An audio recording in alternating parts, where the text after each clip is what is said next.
सुहानी, जो कि एक मध्यम वर्गीय परिवार में जन्मी लड़की थी, उसके घर के हालात कुछ ठीक ना थे। किसी तरह पैसे जुटाकर उसने अपनी इंटर तक की पढ़ाई की, क्योंकि वो घर में सबसे सुंदर और थोड़ी तेज स्वभाव की थी। उसके घर में उसकी बाकी बहनें सीधी सादी थी, जो प्राइवेट पढ़ती थी, लेकिन सुहानी ने घर पर लड़के रेगुलर अपनी 12वीं तक पूरी की और अब ग्रेजुएशन के लिए किसी अच्छे कॉलेज में प्रवेश लेना चाहती थी।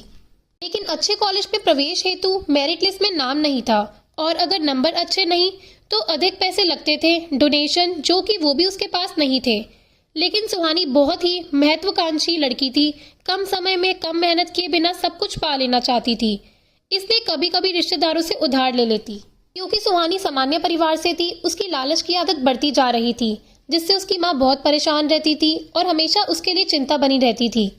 सुहानी की माँ पार्वती हमेशा उसे समझाती कि बेटी, सफलता के लिए कोई भी शॉर्टकट रास्ता नहीं होता, बल्कि सफलता और कामयाबी हासिल करने के लिए कड़ी मेहनत और लगन लगानी पड़ती है।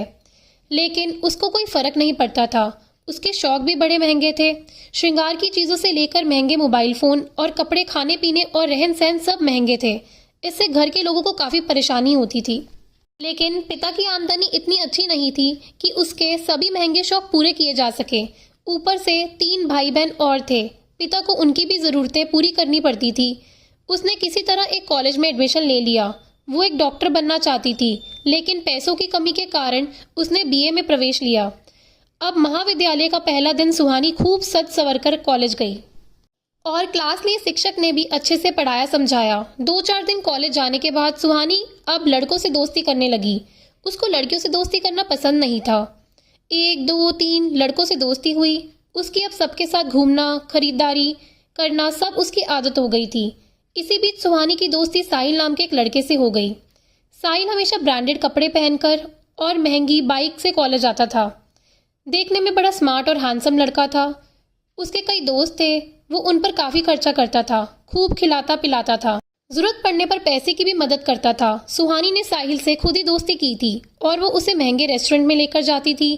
खूब खाते पीते रहते थे। कभी कभार उससे पैसे भी मांग लेती थी। मगर साहिल को सुहानी की ये सारी हरकतें अच्छी लगने लगी थी और धीरे धीरे वो उसको चाहने लगा था, इसलिए उसकी हर मांग पूरी कर देता था। उसने उसे काफी महंगे गिफ्ट भी दिए। दूसरे साल में कॉलेज में वीरू नाम का एक लड़का मिला। उसके पास चमचमाती कार थी। सुहानी ने साहिल से दोस्ती तोड़कर वीरू से मित्रता कर ली। साहिल को उसकी इस हरकत पर बहुत दुख हुआ, लेकिन उसने सुहानी से कुछ भी नहीं कहा। वीरू भी अब सुहानी पर काफी खर्च करने लगा था। साहिल एक शांत और समझदार लड़का था। उसने सुहानी के साथ कभी कोई गलत हरकत नहीं की थी, बल्कि हमेशा ही सुहानी को प्यार और सम्मान दिया था। लेकिन वीरू एक बिगड़ा हुआ लड़का था। उसमें बहुत सारी बुराइयां थी। वो शराबी और नशेबाज भी था, लेकिन सुहानी को कोई फर्क नहीं पड़ता था। उसे तो उसके पैसे और गिफ्ट से मतलब था। उसकी सहेलियों ने कहा, सुहानी तुम बहुत गलत कर रही हो, वीरू ठीक लड़का नहीं है। कई लड़कियों के साथ उसने काफी बुरा व्यवहार किया है, जबकि साहिल एक अच्छा लड़का था। लेकिन सुहानी ने कहा, जब तक सुंदर रूप, रंग और जवानी है, इन बेवकूफ लड़कों को लूटने में क्या हर्ज है।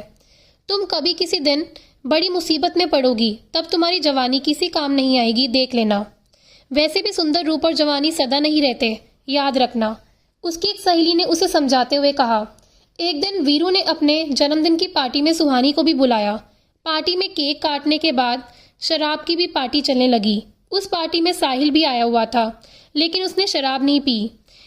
वीरू ने होशियारी से सुहानी के ग्लास में शराब मिलाकर दे दी। फिर डीजे पर डांस शुरू हुआ। वीरू सुहानी के साथ नृत्य करने लगा और उसके साथ अश्लील हरकतें करने लगा। सुहानी ने जब विरोध किया तो वीरू नशे के जोश में उसके साथ जोर जबरदस्ती करने लगा। उसके कपड़े फट गए। वो चीखने चिल्लाने लगी, अपने आप को बचाने लगी। इतने में ही वीरू ने जोर से धक्का दिया कि सुहानी सीढ़ियों से लड़खड़ाते हुए नीचे जा गिरी। उसके शरीर से खून निकलने लगा। बहुत खून बहता जा रहा था, पर कोई उसके पास जाकर उसको हॉस्पिटल नहीं ले जा रहा था। इतने में ही शोर मचने लगा और ये खबर साहिल तक पहुंच गई। साहिल भागकर सुहानी के पास रोता हुआ आया। सुहानी बेहोश हो चुकी थी। साहिल ने अपने दोस्त की मदद से सुहानी को हॉस्पिटल लेकर गया और पूरी रात हॉस्पिटल में रहा। डॉक्टर ने बोला, खून बहुत निकल गया है, बचना मुश्किल है, अभी खून चढ़ाना पड़ेगा। साहिल ने तुरंत सुहानी को खून दिया और अपने घर से पैसे मंगवाए और हॉस्पिटल में जमा करवाए। 3 दिन बाद जब सुहानी को हॉस्पिटल में होश आया तो डॉक्टर ने उसे बताया कि उसके पति ने उसकी बहुत सेवा की है। जब साहिल होश आने के बाद सुहानी के कमरे में उससे मिलने गया तो सुहानी उससे माफ़ी मांगने लगी। उसे अपनी गलती का एहसास हो चुका था, लेकिन साहिल ने कहा, माफ़ी क्यों मांग रही हो? जैसे मुझे छोड़ा अब वीरू को छोड़ दोगी, फिर किसी और से प्यार करोगी। तुम्हें प्यार नहीं पैसे चाहिए। दिखावे की दुनिया में हो, कभी अकेले में आईना देखना, सब कुछ बता देगा तुमको। लेकिन जब तक तुम कुछ समझ पाओगी बहुत देर हो चुकी होगी। अब भी वक्त है, संभल जाओ। सुहानी रोने लगी। उसने साहिल का हाथ पकड़ लिया और कहा, अब मैं समझ चुकी हूँ साहिल, अब मैं अपनी गलती सुधार लूंगी, तुम्हारी तरह हकीकत की दुनिया में रहूंगी। साहिल की आंखों में आंसू थे। उसने कहा, मैंने एक मानवता के नाते तुम्हारी जान बचाई है, मेरा हाथ छोड़ो और मुझे जाने दो। लेकिन सुहानी ने उसका हाथ हमेशा के लिए थाम लिया था। साहिल को पकड़कर बहुत देर तक रोती रही। साहिल की भी आंखों में आंसू थे। उसने सुहानी को समझाया और उसको बोला कि उसको बस खुश रहना है और जल्दी से ठीक होना है। कोई तनाव या पुरानी कोई भी बात मन में बोझ नहीं बनानी है। और उसने सुहानी को अपनी बाहों में भर लिया और हमेशा उसकी देखभाल और हर इच्छा पूरी करने का वादा किया। और पूरी लगन से सुहानी की सेवा पानी करके उसको ठीक कर हॉस्पिटल से उसके घर पहुंचाया। और सुहानी के घर वालों से रिश्ते की बात करके दोनों घरों की सहमति से दोनों ने शादी कर ली। अब साहिल सुहानी को अपने साथ रोज कॉलेज ले जाता है और सुहानी भी पढ़ने में मन लगाती है। साथ ही अब उसने किसी लड़के से दोस्ती नहीं की, बल्कि अपनी पुरानी सहेलियों के साथ पढ़ाई में मन लगाती है। घर जाने के बाद घर का काम निपटाकर एक सिलाई सेंटर जो उसके ससुराल के पास है, वहाँ सिलाई भी सीखने जाती है। सुहानी अब जीवन के आईने को देख हकीकत से वास्ता रखने लगी है। दोस्तों, अगर आपको कहानी पसंद आई हो तो प्लीज़ लाइक करना और चैनल को सब्सक्राइब करना।